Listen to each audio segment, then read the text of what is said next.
असलेल्या माझ्या सर्व मराठी बांधवांनो, भगिनींनो आणि मातांनो,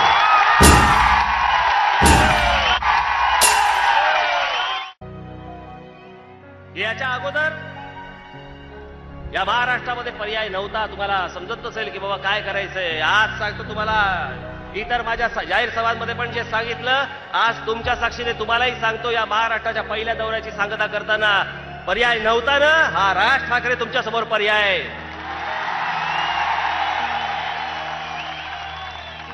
हे सगळं नीट होऊ शकतं, हे सगळं व्यवस्थित होऊ शकतं. या सगळ्या गोष्टी व्यवस्थित करण्यासाठी लागते फक्त एक छोटीशी गोष्ट. ती कुठची? इच्छाशक्ती. ती इच्छाशक्ती माझ्यात आहे. जग फिरलेला माणूस आहे मी. जर जगात गोष्टी घडू शकतात तर माझ्या महाराष्ट्रात का नाही? माझी महाराष्ट्राची भूमी तर सुपीक आहे. माझ्या महाराष्ट्रातल्या माझ्या तरुणांमध्ये तरुणींमध्ये मनगटात ताकद आहे. सगळ्या गोष्टी करायची ताकद आहे, सगळ्या गोष्टी घडवायची ताकद आहे.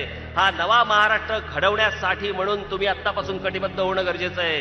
हा कटिबद्ध हे होण्यासाठी येणाऱ्या ज्या काही निवडणुका असतील आपल्या, हे काय फक्त मी निवडणुकांसाठी आलो नाही तुमच्याकडे. मी सांगितलेलंच आहे, मी मत मागायला नाही आलोय. आज मी माझं मत मांडायला आलोय. मी फक्त झालेल्या गोष्टींची फक्त तुम्हाला जाणीव करून घ्यायला आलोय.